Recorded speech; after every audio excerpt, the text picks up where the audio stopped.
Ahora sí ya, corre. ¿Sí lo están viendo? Sí, se ve. Sí, ok, perfecto. Entonces ya iniciamos. La de agua es el conjunto de elementos que permiten la colecta y almacenamiento de agua a través de varias etapas. La calidad del agua almacenada influye en el tipo de componentes que deben añadirse al sistema. Existen distintos tipos de sistemas de captación de agua. Sin embargo, las partes fundamentales son las mismas. Área de captación, conducción, almacenamiento. En los casos de los sistemas de captación pluvial, estos pueden complementarse con los siguientes elementos. Separador de hojas, para zonas con vegetación. Separador de primeras lluvias, para todo tipo de techos. Para el almacenamiento del agua de lluvia puedes añadir desinfección con filtros, para agua de baja calidad. Desinfección con elementos químicos, para agua de alta calidad. Desinfección térmica, para agua de alta calidad y que se utilizará de inmediato. Los datos que necesitas para diseñar un sistema de captación de agua de lluvia son la precipitación promedio anual, en el caso del agua destinada al consumo humano. La precipitación total anual, en el caso del agua destinada al uso agrícola. El déficit de agua. Como los datos son diferentes en cada región, puedes consultar el Servicio de Estadísticas Nacionales. La cultura de captación de agua de lluvia puede ser implementada por cualquier ciudadano. Tu creatividad puede ayudarte a mejorar el sistema de captación. Área de captación. Se conoce como área de captación a la superficie que recolectará el agua de lluvia. La superficie más común para este objetivo son los techos de las casas. Al estar construidos por diferentes materiales, te permiten modificar sus características para aprovechar el mayor volumen de agua de lluvia. Es posible utilizar cualquier superficie para captar lluvia, pero cada material tiene sus ventajas y desventajas.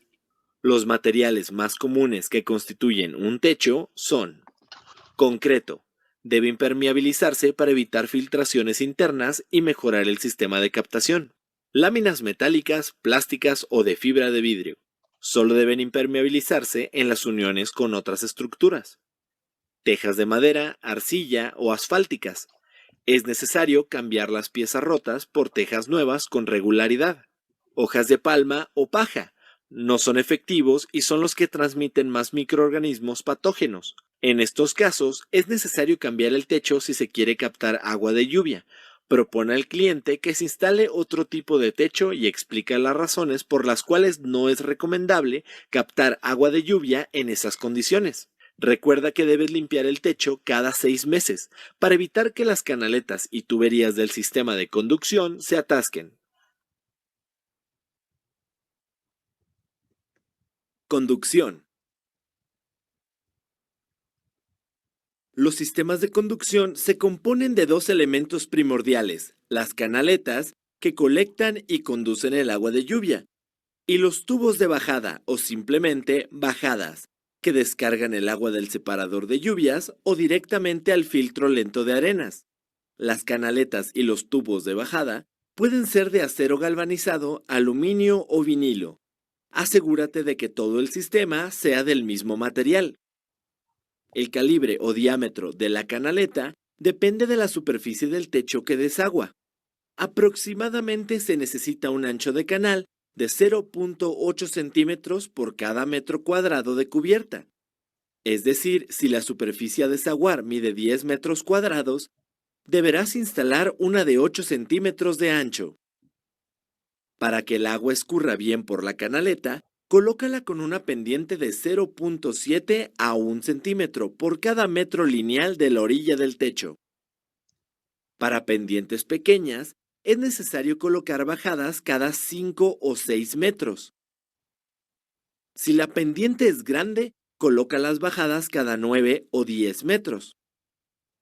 Considera que para 100 metros cuadrados de superficie por desaguar, debes instalar un tubo de bajada pluvial de por lo menos 7.5 centímetros de diámetro. Para colocar un sistema de conducción, sigue estos pasos. Realiza el trazo de la canaleta utilizando un tiralíneas. Fija los soportes de las canaletas con una separación de 1 a 1.5 metros. utiliza un taladro y tornillos para madera o concreto. Si necesitas traslapes, embona las canaletas y fíjalas con tornillos. Sella las uniones de canaletas con silicón o espuma de poliuretano. Eleva la canaleta hasta los soportes. Pide ayuda a una persona para que sostenga el otro extremo. Monta y fija la canaleta a los soportes con tornillos autoperforantes en los orificios indicados. Inserta los tubos de bajada y fíjalos al muro con abrazaderas. Conecta los tubos de bajada al separador de primeras lluvias. Algunas canaletas cuentan con una cubierta plástica que sirve para evitar daños a la pintura. Retírala hasta que la canaleta esté montada. Si la canaleta que instalaste tiene color, puedes retocar los tornillos con pintura del mismo tono para mejorar su apariencia.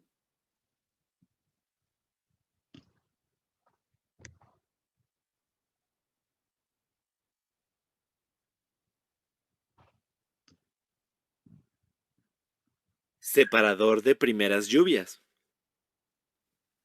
En promedio, los primeros litros de lluvia son los más sucios, ya que arrastran las impurezas que encuentran a su paso. Por ejemplo, las partículas de polvo de los techos. Por esta razón, es mejor desecharlos, ya que atrasan el proceso de desinfección. Los tanques separadores de primeras lluvias sirven para almacenar los primeros minutos de lluvia.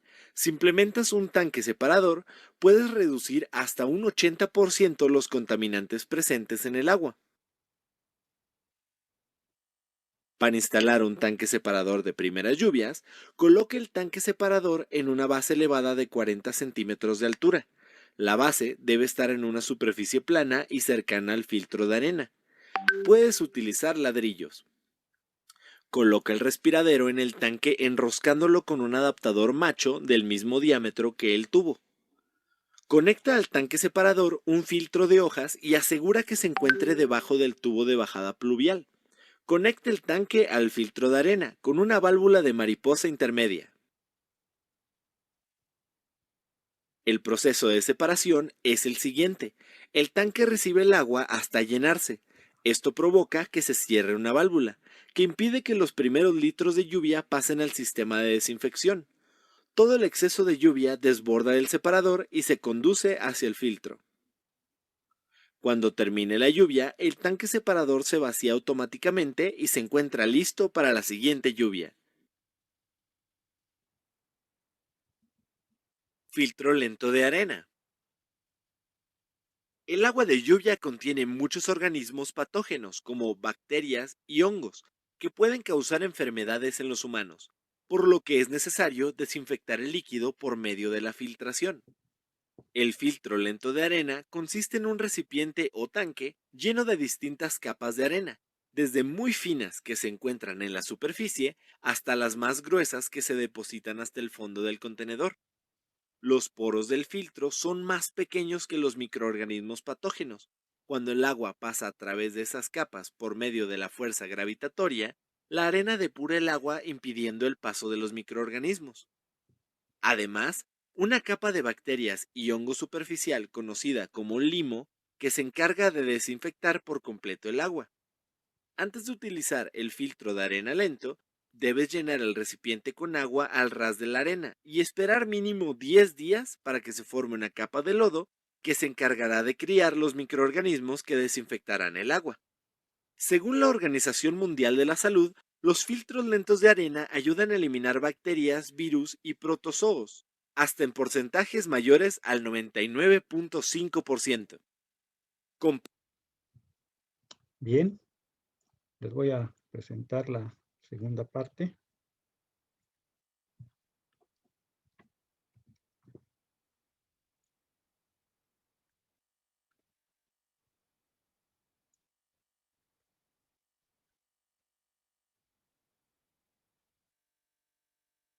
¿Sí se ve el video que voy a presentar?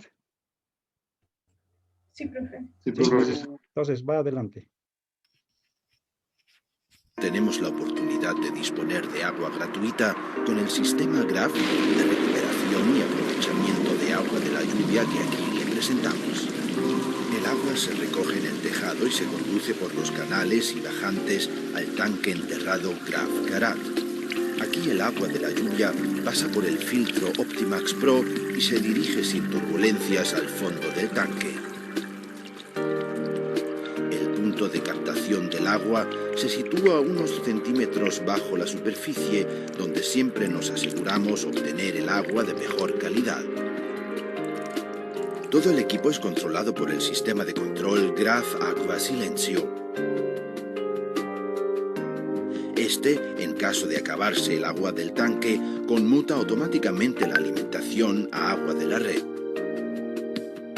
El equipo de control Aqua Silencio nos permite distribuir el agua que hemos recogido de la lluvia a cada punto donde va a utilizarse. Podemos utilizar el agua de la lluvia para todo aquello donde no se requiere agua potable.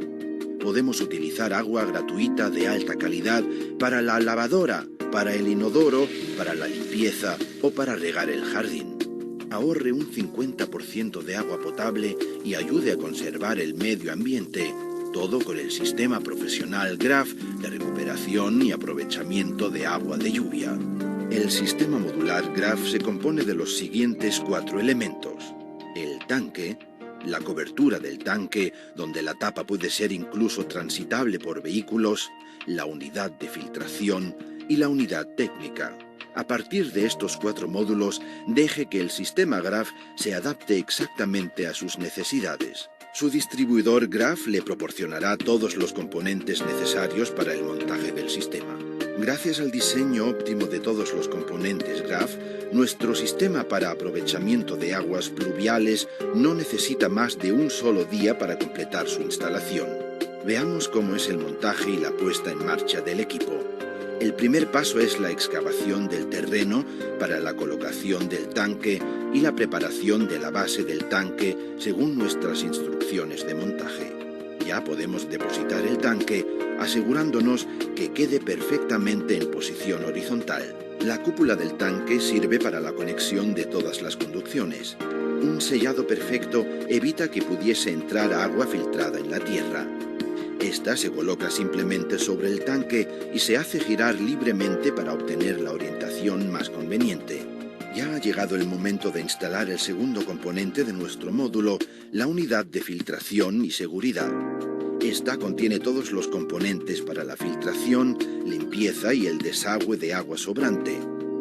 Tenemos el sifón de desagüe con función de defensa a pequeños animales, el filtro de autolimpieza Optimax con un 95% de rendimiento, el control de limpieza OptiClean con tapa transparente y la conducción de afluencia tranquila para el agua entrante.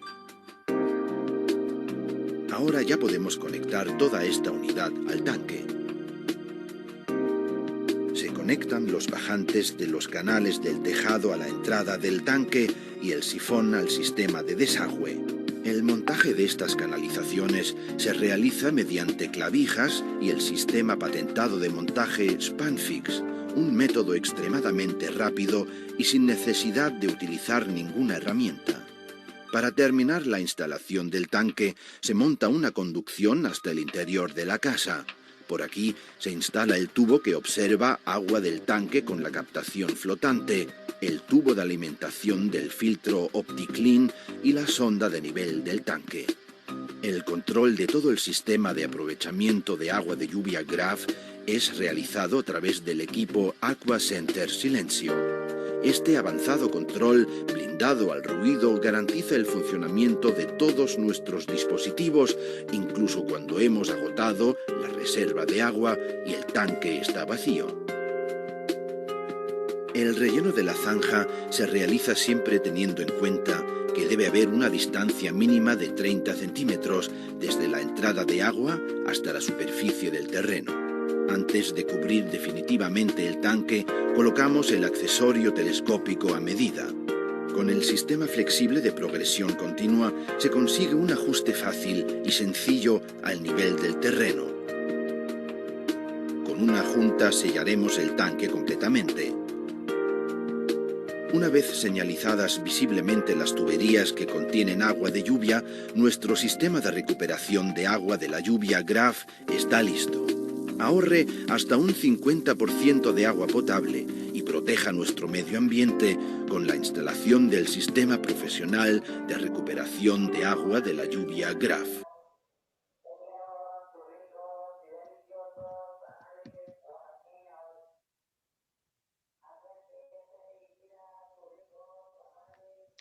Bien.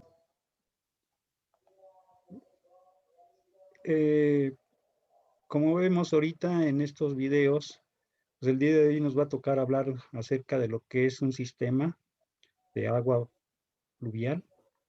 Les voy a compartir los apuntes y vamos a iniciar entonces con ello, ¿sí? Miren, un sistema de agua pluvial. ¿Se acuerdan por aquí que nos quedamos en lo que serían el sistema sanitario? Bien, vamos a iniciar entonces con lo que es la red o drenaje pluvial. Hace un momento estuvimos viendo en los videos lo que corresponde, por ejemplo, a las casas, cómo se puede aprovechar el agua. ¿Sí? Y ahora vamos a ver cómo sería el sistema dentro de una red municipal. Generalmente, ¿sí? Igual que en el sistema sanitario, si tuviéramos nosotros una red pluvial, pues vienen a ser prácticamente componentes muy similares los que nosotros vamos a tener con respecto al drenaje sanitario. Es decir, vamos a tener igual un pozo cabecero, ¿sí? Que le estamos llamando como pozo número 1, y vamos a tener una serie de pozos de visita también, igual que en el otro sistema. Estos pozos de visita generalmente se van a colocar en la intersección de las calles. Por ejemplo, en este caso, la línea no necesariamente tiene que empezar en un pozo de visita, aunque lo más preferente es que sí inicie siempre en un pozo de visita por la limpieza que debe de tener. Puede empezar también, ¿verdad?, sin la conexión directa a ese pozo, o puede tener esa conexión, pero no necesariamente va a empezar a trabajar las bajadas de agua pluvial hacia directamente la red. ¿Sí? Entonces vamos a tener nosotros los pozos de visita generalmente, pues hay diferentes sistemas. Por ejemplo, este sistema que estamos aquí colocando es un sistema en bayoneta, donde se recopilan las aguas en el pozo número 1, de aquí pasa y va bajando por gravedad de esta manera. El siguiente, ¿verdad? Es otro pozo igual, ¿sí? Y arranca y también va bajando de esta forma. Bien, eso es lo que sería un tipo de sistema. Existen diferentes tipos de sistema para el movimiento del agua pluvial también. Bien, ¿qué es lo que nosotros requerimos? ¿Sí? Además del pozo cabecero, los pozos de visita, la red de atarjeas es todos estos tubos también igual, pero son red de atarjeas pluviales. Un subcolector pluvial que pudiera ser, por ejemplo, o todo este que está aquí como número 4 que estamos marcando. Pudiera ser todo un subcolector pluvial. Y finalmente no tiene planta de tratamientos, salvo que nosotros queramos mejorar la calidad del agua pluvial. Entonces pudiéramos meter aquí una planta de tratamiento. ¿Sí? Aquí sería una planta de tratamientos de aguas, ¿sí?, pluviales. Ya no sería un petar, como en el caso anterior, que era una planta de tratamiento de aguas residuales. Aquí le tendríamos que cambiar nada más, que es una planta de tratamiento de aguas pluviales. Entonces, vamos a tener, ya que tenga esta planta de tratamiento, pues ya va a salir con una buena calidad, que puedo llevarla directamente al río o aprovechar estas aguas para algún cultivo, ¿sí?, para el uso agrícola, para el uso ganadero, no sé, para el bebedero de los animales, ¿sí? Porque ya le vamos a dar una cierta calidad, que incluso pudiera ser en un momento determinado hasta agua potable, que pudiéramos utilizar para la misma población. Entonces, ya el agua limpia, pues podemos realizar una serie de cosas, ¿no?, con ella. También va cambiando, como en el caso de la red sanitaria, va cambiando el nombre, ¿sí?, de la tubería de acuerdo al diámetro y la captación que va teniendo. Por eso tendríamos subcolectores, ¿sí? Aquí en este caso vamos a tener, por ejemplo, en las calles, rejillas colectoras o coladeras o bocas de tormenta.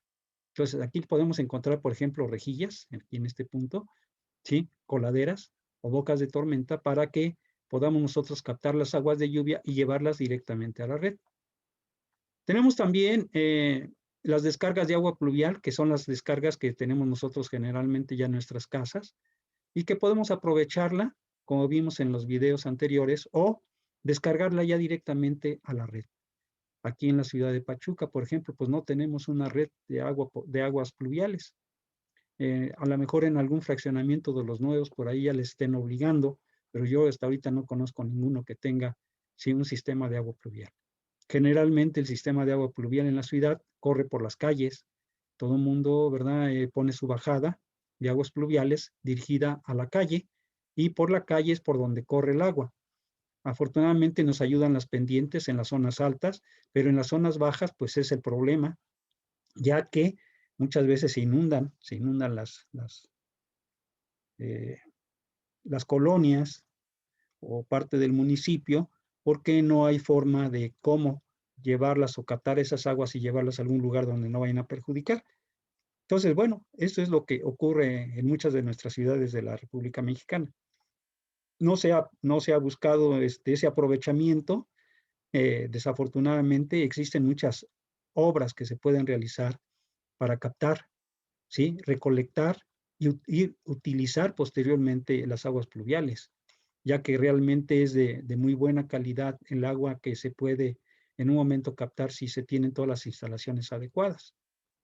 Bien, esperemos que más adelante, ¿verdad? Hacia el futuro podamos nosotros tener, ¿verdad? Algunas obras que nos permitan a nosotros aprovechar esas aguas pluviales. Desafortunadamente aquí en la zona que estamos viviendo, sí, todo el agua pluvial se desperdicia, todo el agua pluvial se va hacia el Estado de México, a las lagunas que están aquí alrededor del Estado de Hidalgo, ¿sí? Por la misma gravedad que lleva el agua. Entonces, hasta ahorita no se ha aprovechado el agua pluvial aquí dentro de lo que sería nuestra ciudad, por lo menos. Bien, este es de manera muy general, los componentes muy similares a lo que es un alcantarillado sanitario, ¿sí? Aquí hay una parte muy importante, ¿sí? Es, por ejemplo, los pozos. Nuestros pozos de visita son diferentes en el sistema pluvial que en el sistema sanitario. En el sistema sanitario, generalmente obligamos a que el agua corra, pase, ¿sí? Directamente dentro de la red hacia la zona donde vamos a descargarla. Y adentro del pozo hay una serie de tubos, ¿sí? Medios tubos que se colocan para que el agua no se detenga. El agua va a seguir corriendo de una manera natural, siempre. En el caso de los pozos de visita, que nosotros tenemos el pozo de visita para aguas pluviales, es un poquito diferente. ¿En qué está la diferencia? También en la parte interna, en la parte de abajo. Estos pozos de visita sí deben de llevar areneros, es decir, deben ser más profundos para que la arena o la tierra o la basura que pueda correr aquí en su interior llegue al pozo de visita y se quede estancado ahí. Y que nada más corra exclusivamente agua. Y así en cada uno de los pozos se puede ir acumulando tierra, arenas, basura, y posteriormente hay que estarle dando limpieza a cada uno de estos pozos de visita pluvial que nosotros vamos a tener. Entonces, de esta finalidad podemos aprovechar en un momento determinado las aguas pluviales más adelante, ¿sí? De una manera más limpia, que no lleven material en suspensión de preferencia. Entonces, de esta forma, nosotros podemos captar el agua, ¿sí? Limpiarla. En cada pozo de visita le podemos dar una limpieza, ¿sí? Al tener un arenero. Un arenero es, ¿sí? Dejamos nosotros nuestro pozo de visita un poco más profundo para que ahí se pueda depositar la arena y la tierra que pueda acarrearse en el agua pluvial. Bien, no sé si hay alguna pregunta con respecto a esto que estamos ahorita viendo, sino para continuar. Que todo bien, gracias. ¿Todo está bien? Ok, bien. Vamos entonces a ver, ¿verdad? Miren, cómo empieza el drenaje pluvial. Ya vimos que empieza generalmente en la azotea. El entortado que debe tener nuestra azotea, como ustedes lo vieron en el video, ¿sí? Debe tener una cierta pendiente. ¿Cuál es la finalidad? Que el agua pueda correr directamente hacia donde está la bajada de agua pluvial, que es así la manera como la colocamos, ¿va? Esta, sí, se puede recibir a través de canaletas, como lo vimos, o puede ser directamente, sí, llevada a un tubo, de descarga. Este tubo de descarga debe de llegar a algún registro. En este registro debe de haber arenero, debe ser un registro arenero también, para que pueda captar todo el material que esté acá arriba, arena en sí, o un poco de tierra que se pueda acumular o basura. Entonces llega aquí y se deposita dentro del registro. Y el registro es para limpiarlo de manera constante, principalmente en las primeras lluvias, que es cuando se tiene que limpiar la azotea. Ya posteriormente, exclusivamente lo que va a correr va a ser agua.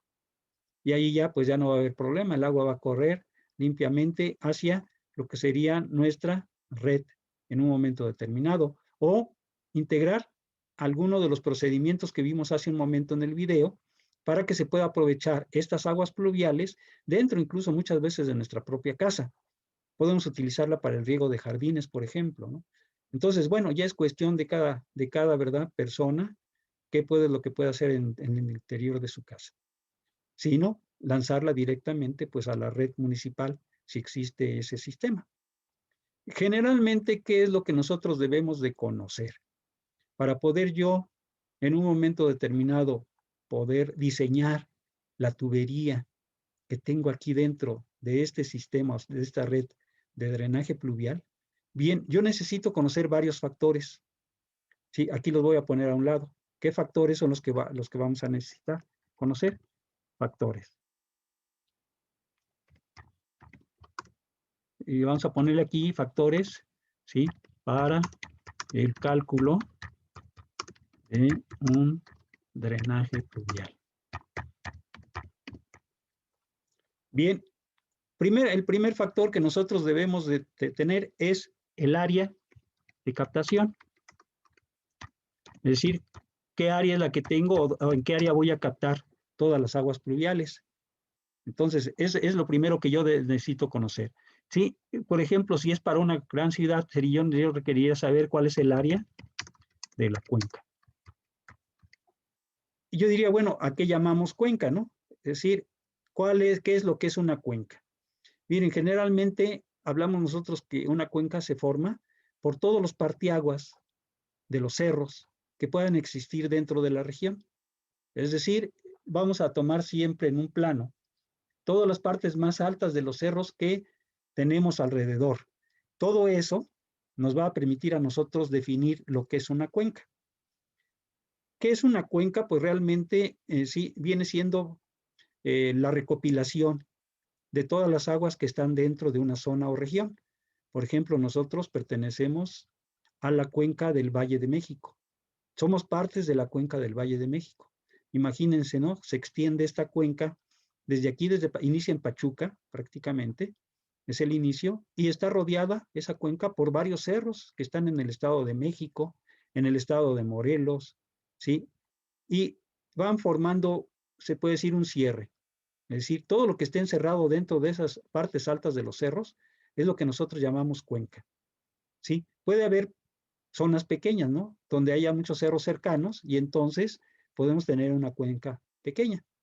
En este caso nosotros pertenecemos a la cuenca del Valle de México. Es una cuenca muy grande, grandísima, diría yo, de varias hectáreas, kilómetros de hectáreas que va a tener.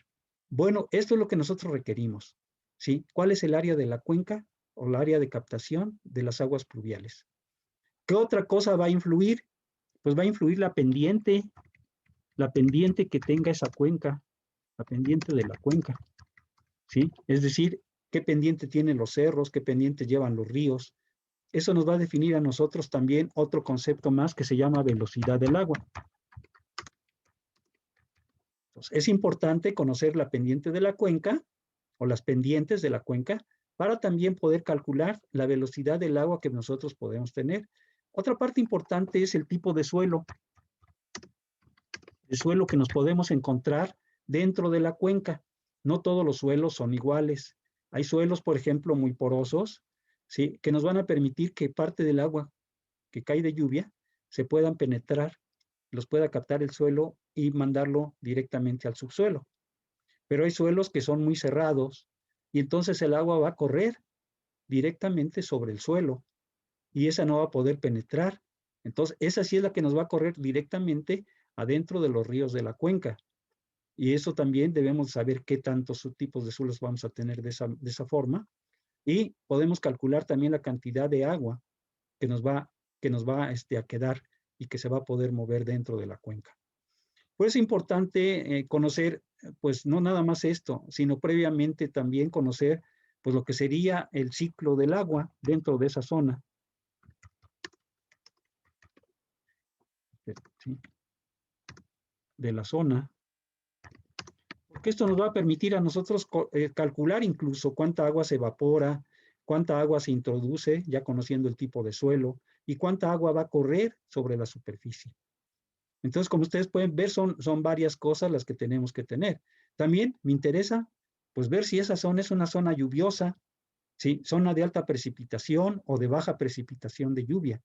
Entonces, yo necesito también conocer la precipitación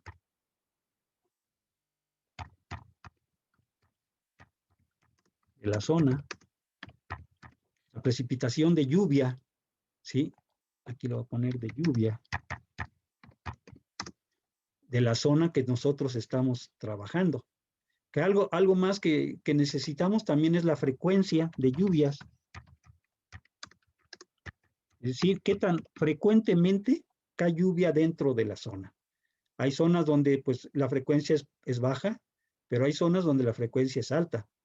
Igual la cantidad de agua, ¿sí? De esa lluvia puede ser alta o puede ser baja.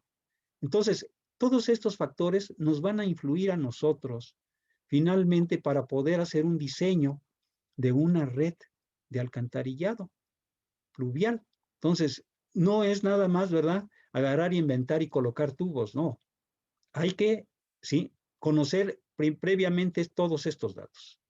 Yo conociendo estos datos, lógicamente, conociendo ya todos estos datos, entonces ya puedo empezar a diseñar, proyectar y calcular qué tipo de tubería es la más conveniente en sus diámetros, en sus longitudes, para colocarlas dentro de una población. Entonces, como ustedes pueden ver, son muchos los factores. Ahora, por ejemplo, si yo quiero saber cuál es la precipitación de lluvia que yo tengo en una zona, bueno, existen pluviómetros, ¿sí? Que nos pueden medir la cantidad de precipitación que hay en una zona, ¿sí? En otras partes hemos visto que hay algunos aditamentos meteorológicos, ¿sí?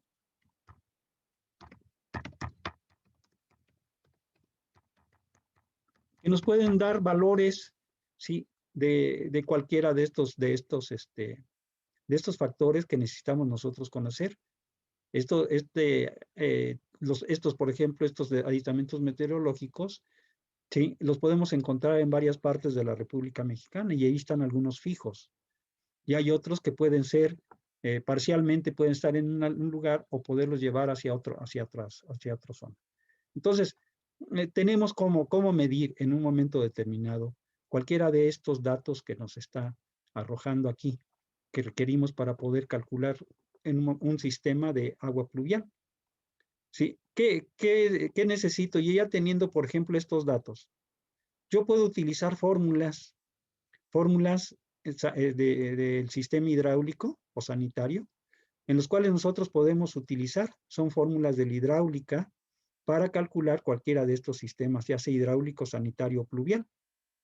Las fórmulas que yo les voy a marcar aquí son algunas pequeñas fórmulas nada más, ¿sí? Son muchísimas las fórmulas, ¿sí? Pero les puedo decir es que la mayor parte de las fórmulas que existen en la hidráulica se derivan de estas tres fórmulas que les voy a presentar, ¿sí? Por ejemplo, yo cuando quiero conocer el área de captación de una cuenca, pues hay una fórmula directamente, una fórmula americana que ha resultado muy bien aquí en México y que se ha podido aplicar, que nos da más o menos el área de captación de lo que sería una cuenca. ¿Sí? Esta área de captación me va a permitir, ¿sí? Conociendo el área y conociendo la velocidad con que se puede mover el agua, puedo conocer el flujo, ¿sí? Este me va a servir para conocer el flujo o gasto que va a correr, ¿sí? Dentro de esa cuenca. ¿Sí? Existe por ahí unas fórmulas les digo, del sistema americano que se aplican aquí en México. Está la fórmula racional. ¿Sí? Aquí le voy a poner fórmula racional. Es la que más se utiliza aquí en México para calcular la cantidad de agua que se puede mover dentro de una cuenca. ¿Sí? Y las cuencas, pues hay de diferente tamaño. Hay cuencas pequeñas y cuencas grandes, cuencas medianas. Entonces, es importante también conocer qué tipo de cuenca es la que vamos a tener. Estos datos, por ejemplo, los podemos obtener directamente de la Comisión Nacional del Agua. Ellos llevan ahora sí que una relación de todas las cuencas que hay aquí en la República Mexicana. Conocen ya muchos de estos datos, ¿sí? Porque tienen por ahí, ¿verdad? Sus sistemas meteorológicos que les permiten conocer, pues, varios de los datos o factores que tenemos aquí. Bien, ¿cuáles son las fórmulas que nosotros utilizamos en la hidráulica? Miren, para calcular la velocidad del agua, se utiliza una fórmula que se llama fórmula de Manning. Esta fórmula de Manning, que nosotros aquí está, aquí la parte de abajo, ¿sí? Nos va a permitir calcular la velocidad dentro de un río, por ejemplo, o dentro de un canal o un conducto cerrado como un tubo. Nos dice primeramente que la velocidad va a ser igual a 1 entre n. ¿Sí? N, ¿qué es n? Aquí voy a poner que es n. N es un coeficiente de rugosidad. Es decir, n es un coeficiente de la rugosidad del canal, en un momento del tubo, donde se va a estar moviendo el agua. Aquí lo voy a poner con comillas, para que no se confunda. Entonces, n minúscula es un coeficiente de rugosidad. Todos los tubos tienen una cierta rugosidad. No tienen la misma rugosidad, no es lo mismo la rugosidad de un tubo de PVC que la rugosidad de un tubo de concreto, por ejemplo. ¿Sí? Ahí sí lo podemos perfectamente ver. Le pasamos la mano a un tubo de PVC y se siente lisito, pero le pasamos la mano igual a un tubo de concreto y vamos a sentir que ya no está lisito, sino que está más bien rugoso, con una cierta rugosidad. Entonces, eso es lo que a nosotros nos está marcando la fórmula. Si conoces la n, ¿sí? Pues vas a poder calcular la velocidad con que se mueve el agua. Esta n la encontramos nosotros en muchos libros. ¿Sí? Esta n que le llaman el coeficiente de rugosidad de Manning, lo podemos encontrar en diferentes medios, también por internet, por ejemplo. Aquí aparece una R mayúscula. Esta R mayúscula que tenemos aquí, ¿sí? Nos indica que es el radio hidráulico de la sección. Radio hidráulico de la sección. Que puede ser un tubo, que puede ser un canal, ¿sí? Entonces, este radio hidráulico nosotros lo podemos calcular también, ¿sí? Porque el radio hidráulico es igual al área entre el perímetro mojado. Es decir, al área del tubo, o donde está corriendo el agua, ¿sí? Que allá arriba, aquí arriba ya está la letra A, y el perímetro va a ser con una letra P, que sería el perímetro mojado dentro del tubo o del canal.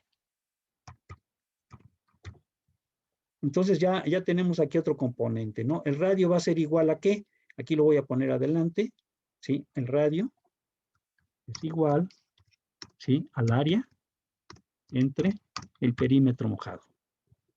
Entonces yo puedo con esto calcular el radio de una sección. Y luego aquí tengo una letra S. Generalmente con la letra S, ¿sí? Vamos a manifestar que es igual a la pendiente que lleva el tubo o la sección del canal. Pendiente del tubo, canal. Yo ya tengo todos los elementos. Si yo tengo estos elementos, puedo calcular con qué velocidad se está moviendo el agua dentro de ese conducto, sea abierto o sea cerrado. Cuando yo tengo aquí otra fórmula que se llama la fórmula de continuidad, que me dice que el gasto, Q va a ser el gasto, caudal o gasto, va a ser igual a la velocidad con que se está moviendo el agua dentro del tubo por el área del tubo. Y de esta manera yo puedo calcular qué cantidad de agua se está moviendo en el interior del tubo. Por ejemplo, aquí, ¿verdad? En nuestro sistema, pues yo puedo calcular la cantidad de gasto que se está moviendo dentro de esta tubería o que se puede mover. Entonces, yo con eso ya puedo calcular también, si conozco el gasto y conozco la velocidad, también puedo calcular el área del tubo que yo requiero. Entonces, esta parte por eso es importante conocer, ¿sí? Estas tres fórmulas, la fórmula de continuidad, que me permite obtener el gasto o caudal que se mueve en algún tubo. La fórmula de Manning, que me permite calcular la velocidad con que se está moviendo esa agua dentro del tubo. Y la fórmula de Bernoulli, o fórmula de la energía también se llama. Seguramente a ustedes ya se las enseñaron por ahí en alguna clase. ¿Sí?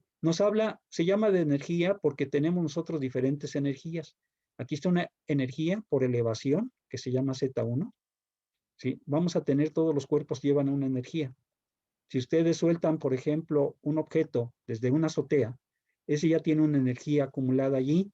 En el momento que la suelto, ella solito va a caer hacia la tierra.